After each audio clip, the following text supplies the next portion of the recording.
Hi everyone, स्वागत है आप सबका आपके अपने चैनल केयर्स क्लासेस में। आज के इस लेक्चर में हम सब देखेंगे क्लास 11th का फिजिक्स। क्लास 11 का फिजिक्स, जिसमें इसके पहले वाले लेक्चर में हम सब वेक्टर्स कंप्लीट कर चुके हैं। आज हम लोग एक नया चैप्टर स्टार्ट करेंगे, समतल में गति। समतल में गति, इसमें हमको क्या पढ़ना है? प्रक्षेपीय तथा वृत्तीय गति। ध्यान से देखो, इसके पहले वाले चैप्टर में जब आपने सरल रेखा में गति पढ़ा है, तो सरल रेखा में गति आप जब पढ़ते थे तो वहां पर क्या होता था? कोई भी कण या तो केवल एक एक्स एक्सिस में गति करता था, या तो केवल वाई एक्सिस में गति करता था, या तो केवल जेड एक्सिस, केवल एक लाइन में गति करता था, एक सीधी सरल रेखा में गति करता था। लेकिन अब क्या होगा? और वहां पर क्या होता था, अगर आपको ख्याल हो कि यदि कण इधर चला, यानी वेलोसिटी अगर इस डायरेक्शन में वेलोसिटी है तो इसी डायरेक्शन में एक्सीलरेशन होता है, या इसके अपोजिट एक्सीलरेशन होता है, लेकिन एक्सीलरेशन का जो डायरेक्शन होता है उसी लाइन के तरफ होता है। बात समझ में आ रहा है ना? जिस डायरेक्शन में वेलोसिटी होता है या तो उसी डायरेक्शन में एक्सीलरेशन होगा, या फिर उसके जस्ट अपोजिट एक्सीलरेशन होता है, यही होता है।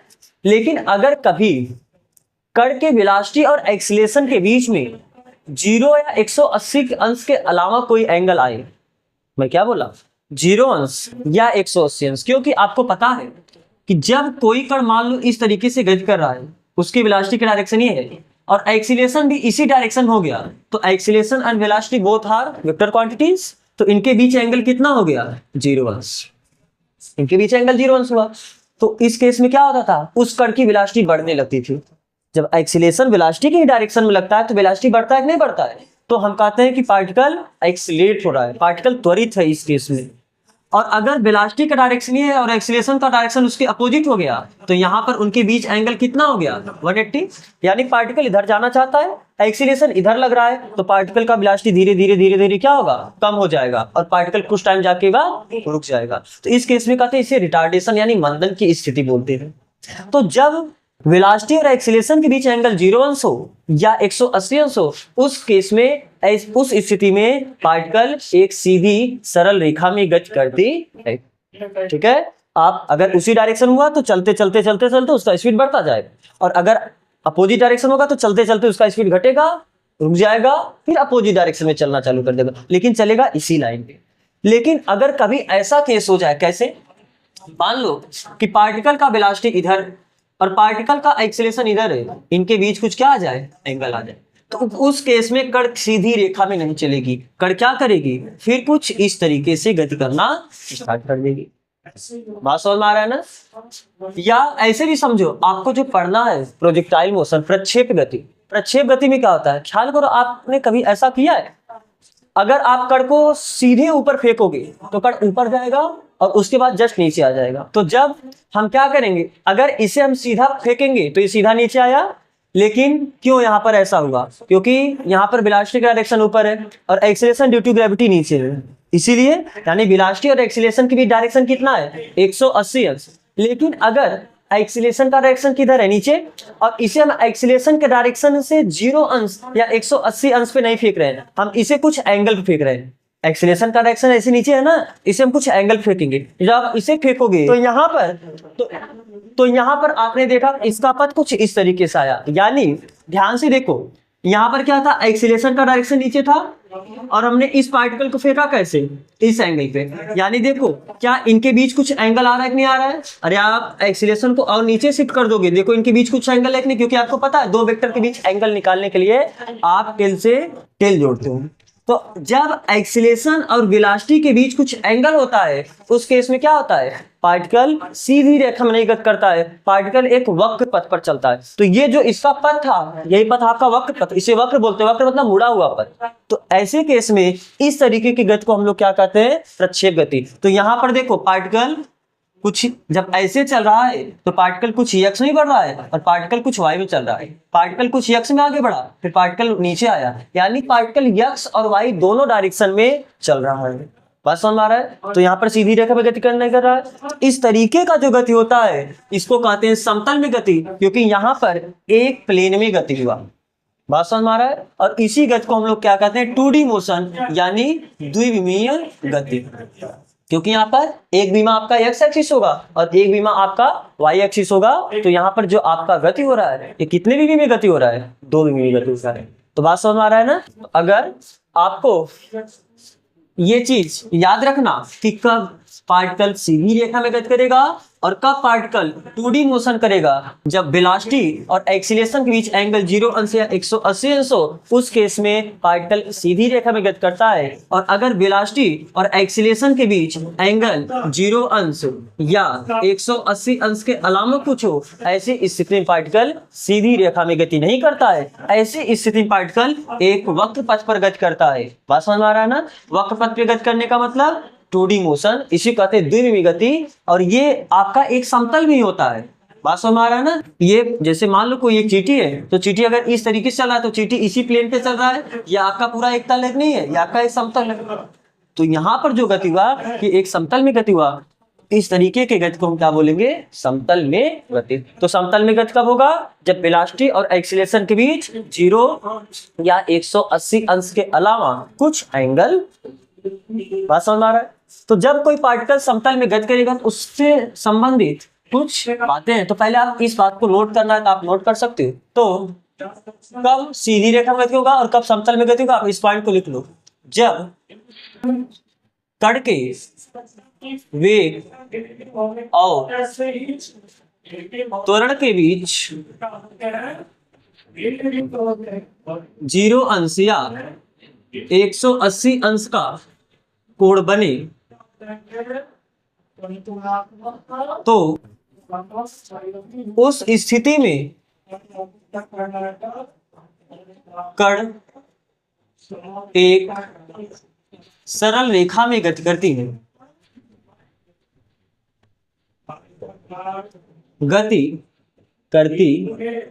इसी गति को हम कहते हैं रुजिरेखीय गति या मोशन इन 1D। आप यही पढ़े हो ना, मोशन इन 1D। लेकिन जब कण के वेग और त्वरण के बीच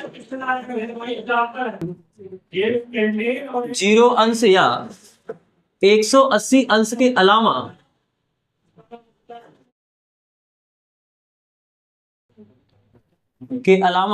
कुछ कोण बने या कुछ कोण हो, तो उस स्थिति में कण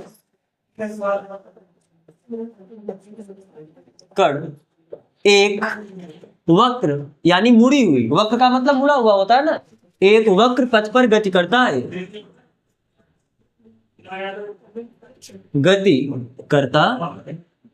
इस प्रकार की गति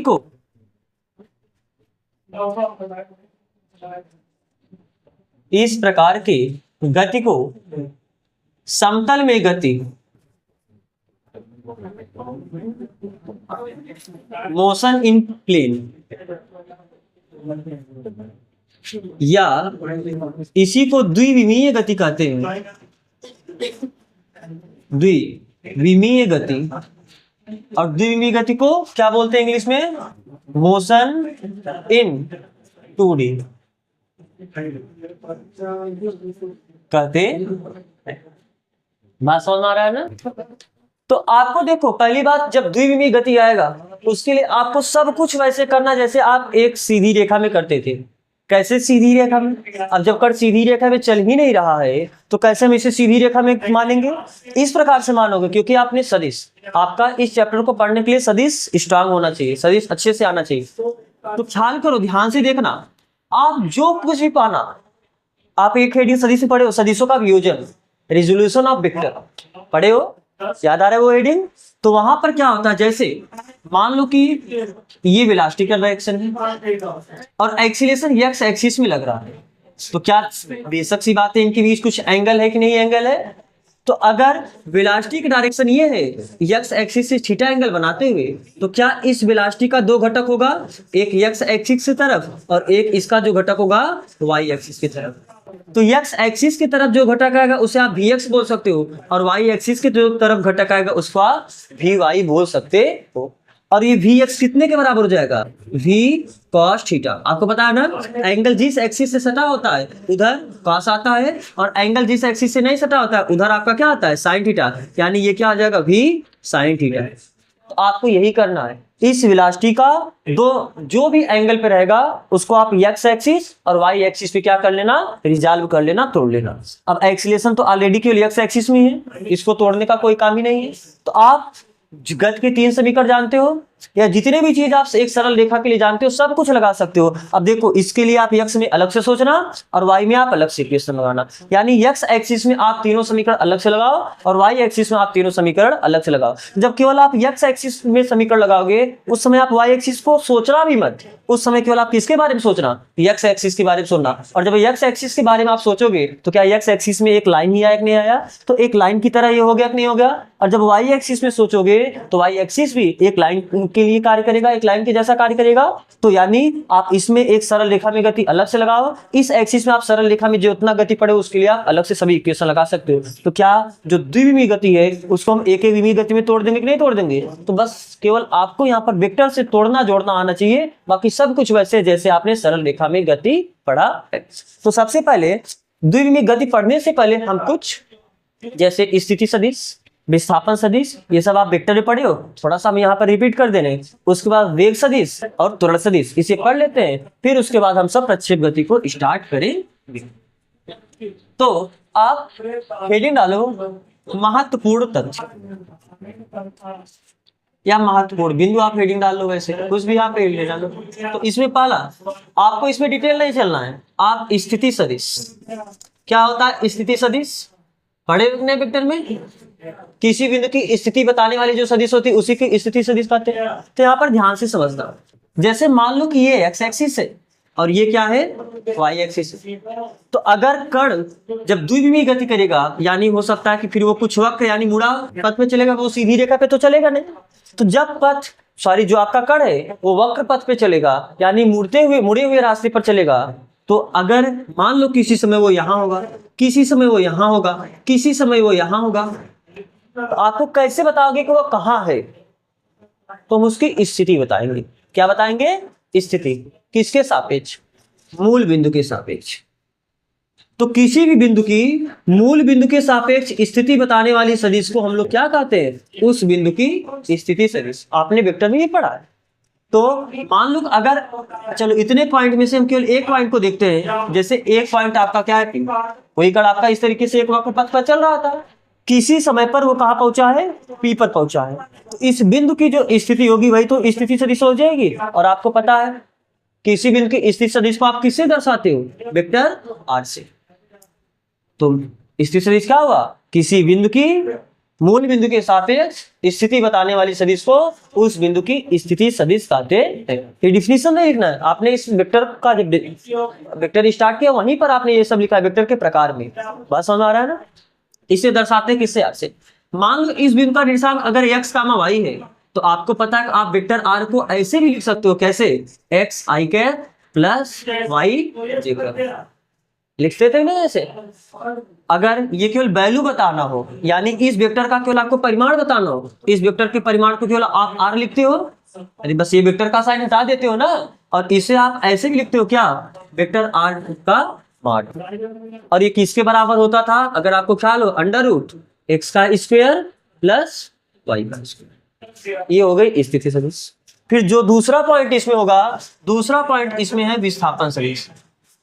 कौन सा सदिश, विस्थापन सदिश। क्या होता है विस्थापन सदिश, जब कण एक समतल में गति करेगा, मान लो ये एक्स एक्सिस है और ये वाई एक्सिस है, तो कण हो सकता है कि एक बिंदु P1 से चलते चलते कहां तक पहुंचे, एक दूसरे बिंदु P2 तक पहुंचे। तो ये P1 से P2 तक जितना दूरी चला, यहां से यहां तक यानी दोनों बिंदुओं के बीच विस्थापन बताने वाला जो सदिश होगा उसी को आप क्या बोलते हो, विस्थापन सदिश। अगर कण P1 से P2 चला है तो इसका जो विस्थापन सदिश होगा ये क्या होगा, P1 P2 वेक्टर। और अगर कण P1 से चल के अभी जब ये आप P1 समझ लेंगे तो सरल रेखा में चला, कण वक्र पथ में चलते चलते ऐसे पहुंचा। विस्थापन सदिश क्या होता है, दो बिंदुओं के बीच न्यूनतम स्थिति, न्यूनतम दूरी। तो अगर वो वक्र पथ से ही चला फिर भी चला P1 से P2 तक, तो इन दोनों बिंदुओं के बीच न्यूनतम दूरी यही हुआ कि नहीं हुआ, यानी P1 P2। और अगर मान लो P2 से P1 चला, इन दोनों बिंदुओं के बीच न्यूनतम दूरी क्या होगी, P2 P1 वेक्टर। बात समझ आ रहा है ना। तो ऐसा मत समझना कि सरल रेखा है, क्योंकि आप पढ़ क्या रहे हो, विस्थापन सदिश। विस्थापन होता ही है दो बिंदुओं के बीच न्यूनतम दूरी, तो न्यूनतम दूरी एक सरल रेखा ही आपको मिलेगी। तो P1 P2 वेक्टर बराबर आपको पता है। मान लो अगर इस बिंदु P1 का स्थिति सदिश R1 वेक्टर है और इस बिंदु P2 का स्थिति सदिश R2 वेक्टर है, तो ये जो यहां से यहां तक विस्थापन होगा इसे हम दर्शाएंगे डेल्टा R से। इसे दर्शाएंगे डेल्टा R से। तो यानी P1 P2 ये बराबर आप ऐसे भी लिखोगे डेल्टा R वेक्टर। और ये किसके बराबर होगा, आप P1 से P2 चले हो तो वहां पर आपको बताया गया है वेक्टर में कि आप फाइनल वाले यानी P2 की स्थिति सदिश में से घटा देते हो P1 की स्थिति सदिश। तो आप इसे लिख सकते हो क्या, P2 की स्थिति सदिश कितनी है, R2 वेक्टर माइनस इनिशियल वाला P1 है, और P1 का स्थिति सदिश कितना है, R1। ऐसा लिखते थे नहीं लिखते थे। और आपको पता है मान लो इस बिंदु का निर्देशांक x1, y1 है और इस बिंदु का निर्देशांक x2, y2 है, तो क्या R2 बराबर, अगर किसी बिंदु का निर्देशांक x y होता है तो उसका स्थिति से आप लिख सकते हो i कैप j कैप जोड़ के, तो ये कितना हो जाएगा x2 i cap plus y2 j cap minus R1 vector कैसे लिखोगे, x1 i cap plus y1 j cap. और आप इसे घटाओगे तो x वाले में x वाला घटाओगे, यानी x2 minus x1 i cap plus y2 minus y1 j cap. ऐसा ही लिखते हो कि नहीं लिखते हो। तो ये क्या हो गया डेल्टा R, ये दोनों बिंदुओं के बीच स्थिति सदिश डेल्टा R वेक्टर इसे लिख रहे हैं। और अगर इसका परिमाण लिखना होगा, यानी डेल्टा R वेक्टर का अगर आपको परिमाण लिखना होगा तो कैसे लिखोगे, i वाले का स्क्वायर प्लस j वाले का स्क्वायर। i वाले का स्क्वायर कितना है, x2 माइनस x1 का square plus y2 minus y1 का स्क्वायर। बात समझ में आ रहा है ना। तो आप इतना कॉपी करना था, आप इसे कॉपी करो, फिर हम इसके आगे चलते हैं। तो अभी आपने क्या देखा, डेल्टा R बराबर, और डेल्टा R का मतलब ये फिगर मैंने अभी इरेज कर दिया था।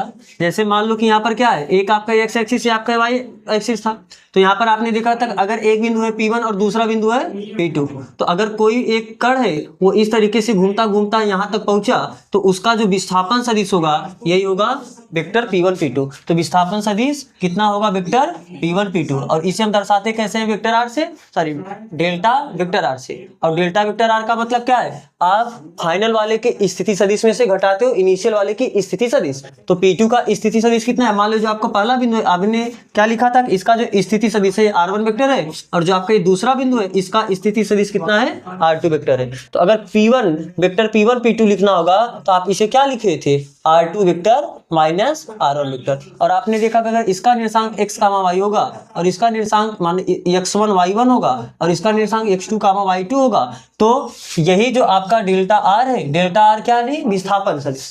डेल्टा वेक्टर R माने विस्थापन सदिश। ये कितना आया, x2 minus x1 i cap plus y2 minus y1 j cap. यहाँ पर लास्ट में अभी ये आपने लिखा था। तो डेल्टा वेक्टर R बराबर क्या हुआ, इसे हम लिख सकते हैं ऐसे, delta x i cap plus delta y j cap. इसे हम ऐसे भी लिख सकते हैं, डेल्टा x i कैप का मतलब जो आपका नेट विस्थापन सदिश है वो किसके बराबर हुआ, कुछ विस्थापन आपका x में हुआ होगा, जो x में विस्थापन उसे हम डेल्टा x लिख रहे हैं, और कुछ विस्थापन आपका y में हुआ होगा तो जो y में विस्थापन उसे हम डेल्टा y लिख रहे हैं। तो i के x एक्सिस के लिए आप i कैप लिखते हो और y एक्सिस के लिए आपका मात्रक सदिश एकांक सदिश j कैप होता है। तो i कैप और j कैप के साथ लगा के लिखोगे तो क्या हो जाएगा, विस्थापन सदिश delta x i cap plus delta y j cap. बात समझ आ रहा है ना। अब आपका अगला हेडिंग होगा वेग सदिश। कौन सा सदिश, वेग सदिश। क्या होता है वेग सदिश, आपने पढ़ा है, किसी कण द्वारा विस्थापन या किसी कण द्वारा तय किए गए विस्थापन के समय दर को आप क्या कहते हो, वेग कहते हो। तो हम यहाँ पर परिभाषा नहीं लिख रहे हैं वेग का, तो वेग सदिश भी वैसे हो जाएगा, विस्थापन सदिश के समय दर को आप क्या कहोगे, वेग सदिश बोलोगे। यानी अब आपको पता है वेग दो तरीके का होता है, एक औसत वेग होता है और एक तात्क्षणिक वेग होता है। तो अगर औसत वेग का बात करोगे तो औसत वेग को आप ऐसे लिखते हो, v एवरेज से दर्शाते हो। तो अगर ये वेक्टर का बात है, क्योंकि यहाँ पर आप वेक्टर के फॉर्म में चल रहे हो, वेग क्यों नहीं पढ़े, आप वेग सदिश लेके चल रहे हो, तो वेग सदिश क्या होगा, विस्थापन सदिश के समय दर को आप क्या बोलोगे, वेग सदिश। विस्थापन सदिश के समय दर का मतलब, विस्थापन सदिश को आपने क्या दर्शाया, डेल्टा वेक्टर आर, और इसका समय दर यानी वेक्टर डेल्टा टी, आप ऐसे लिख सकते हो। तो बताओ वेक्टर डेल्टा आर का वैल्यू कितना है, delta x i cap plus delta Y j cap, और बटे कितना है डेल्टा टी। आप इसे ऐसा लिख सकते हो क्या, इतना बटे इतना अलग कर दो, इतना बटे इतना अलग कर दो। जब इतना बटे इतना करो कितना हो जाएगा, delta x upon delta t i cap plus delta y upon delta t j cap. लिख सकते हो ऐसा। आप इसे ऐसे भी लिख सकते हो क्या, v x i cap plus v y j cap. बस समझ आ रहे हैं ना। तो आपका जो वेक्टर भी आया, और ये कौन सा एवरेज, एवरेज वेग सदिश मतलब औसत वेग सदिश, एक इसके बराबर होगा v x i cap plus v y j cap. तो यहाँ वी एक्स क्या है, वी एक्स कितने की जगह पे आप लिखा, इसके जगह पे, यानी यहाँ जो आपने वी एक्स लिखा है ये किसके बराबर है, delta x upon delta T. यानी वी एक्स का मतलब, वी एक्स का मतलब जो आपका वेग सदिश है उस वेग सदिश का यक्स घटक का क्या, परिमाण। क्योंकि यहाँ पर वेक्टर नहीं लगा है ना, तो वेक्टर नहीं लगा तो दिशा, अगर वेक्टर लगा होता तो फिर ये दिशा के साथ बताता। तो यहाँ पर आई कैप लगाया तब ये पूरा दिशा के साथ आएगा। तो यहाँ पर आपने जे कैप लगाया तब आपका दिशा के साथ आए। और आपको ये पता है जो आई कैप के सामने आता है वो तो केवल एक नंबर होता है। जैसे आप ऐसा लिखते हो 2 आई कैप प्लस 3 जे कैप, तो यहाँ पर 2 तो केवल एक नंबर है, यानी जो आई कैप का गुणांक होता है वो केवल एक नंबर होता है।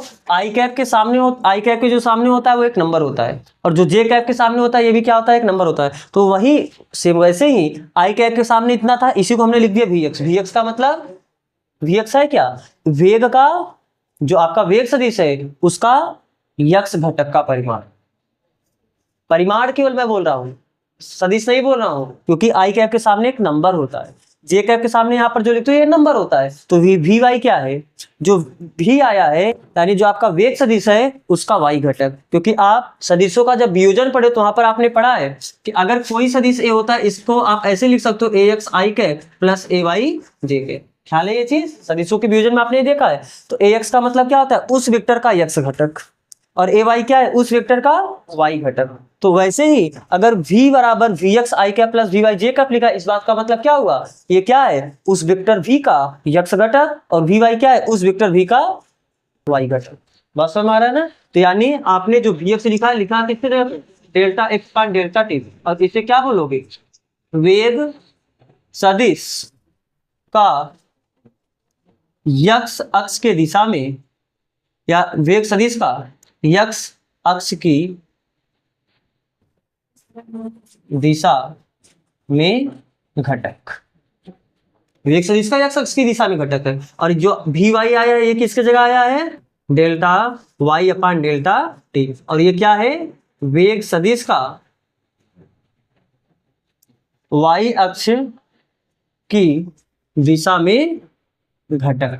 घटक का जब बात करें तो हम केवल वैल्यू का बात करें।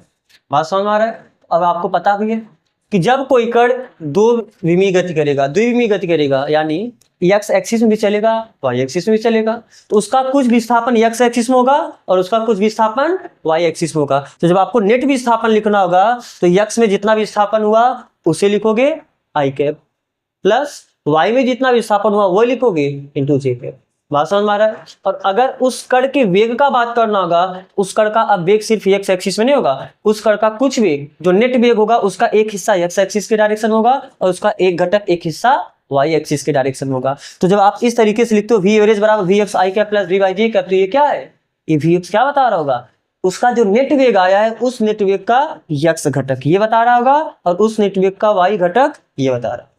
क्योंकि अब कण का दो वेग होगा, उसका वेग का कुछ हिस्सा एक्स, क्योंकि वो एक्स में भी चल रहा होगा वाई में चल रहा होगा, तो एक्स में किस वेग से चल रहा है वो वी एक्स है, और वाई में किस वेग से चल रहा है वो उसका वो वी वाई है। बात समझ आ रहा है ना। इस तरीके से आपका हुआ वेग सदिश। लेकिन आपने वेग में एक पढ़ा तात्क्षणिक वेग, तो आप तात्क्षणिक वेग भी देख लो क्या होता है तात्क्षणिक वेग।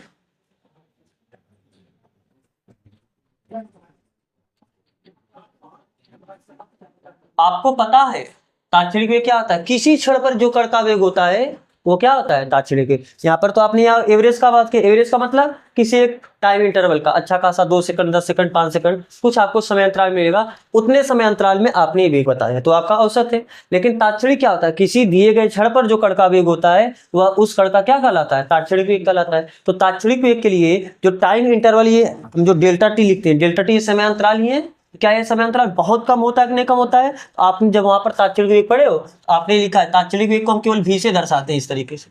तो क्या ये ऐसा हो जाएगा तात्क्षणिक वेग यानी delta R upon delta T, वेग का ये फार्मूला होता है। लेकिन यही आपका जो वेग होगा यही तात्क्षणिक वेग कहलाता है कब? जब इसका limit delta t tending to क्या हो?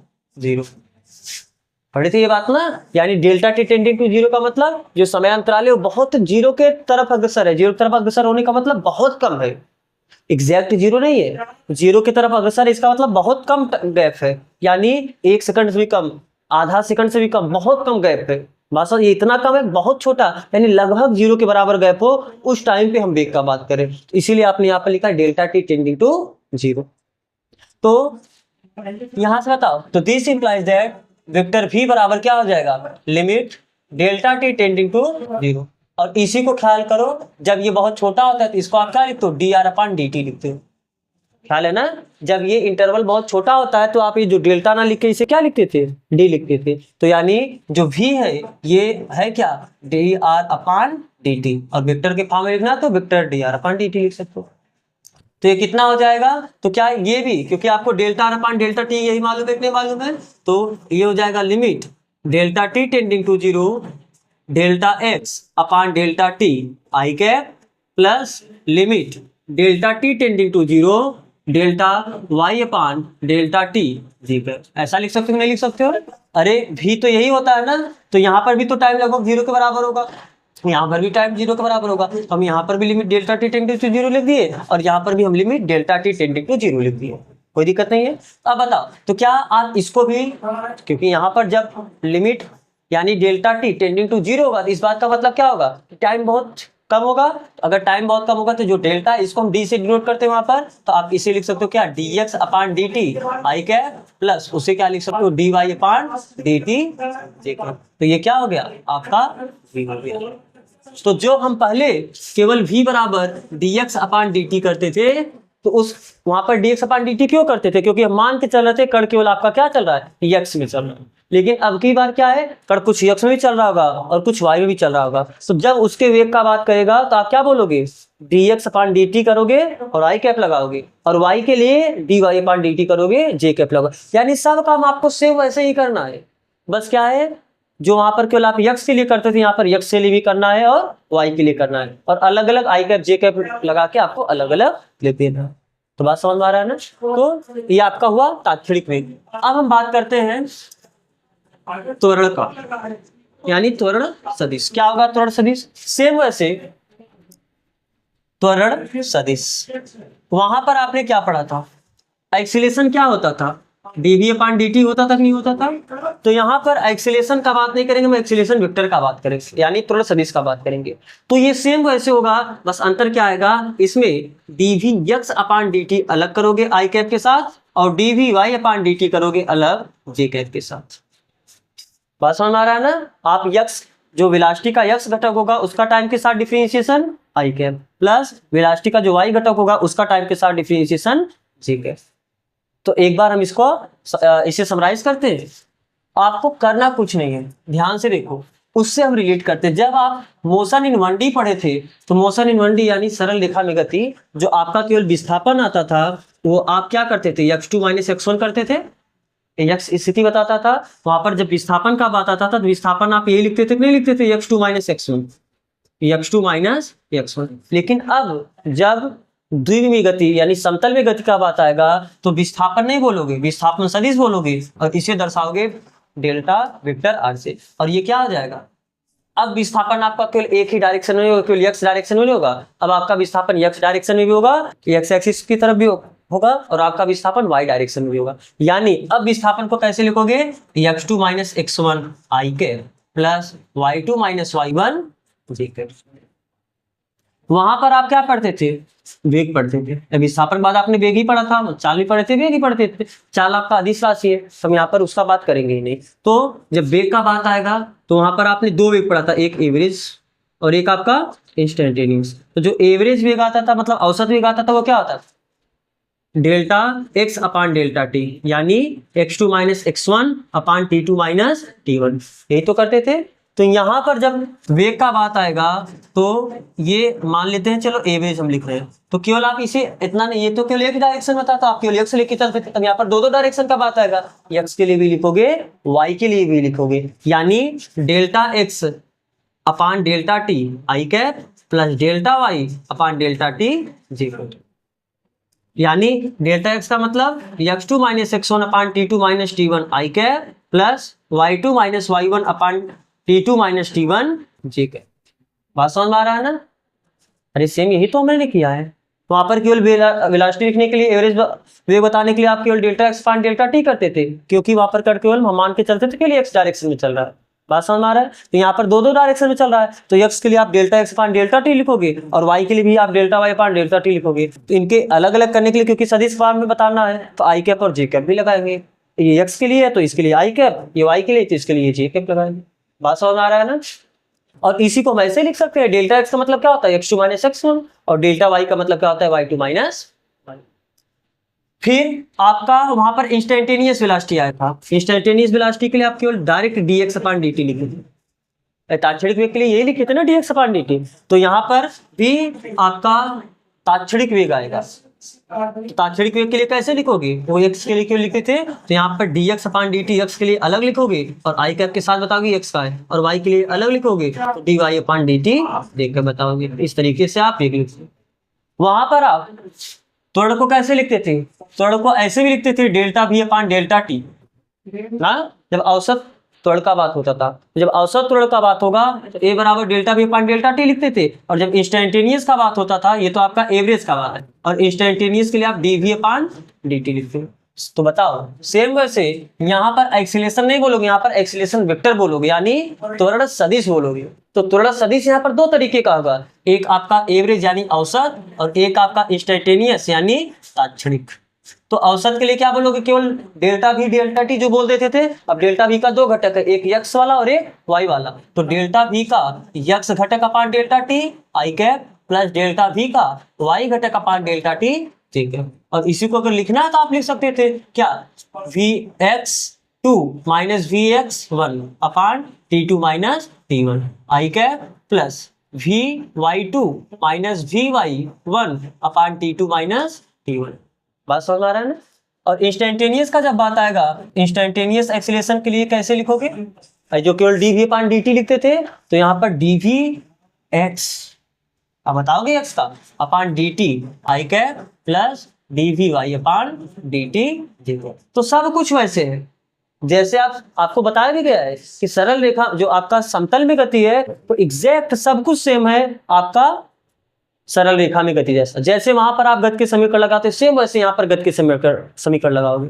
वहां पर आपने गति के समीकरण केवल एक लाइन का लगाया, यहाँ पर जब भी कोई कर दो भी गति करेगा, यानी x में भी चलेगा y में भी चलेगा, आप x के लिए अलग से समीकरण लगाना, y के लिए अलग से समीकरण लगाना, और जो कुछ भी आएगा x वाले में i कैप जोड़ देना और y वाले में j कैप जोड़ के प्लस करके आप लिख देना।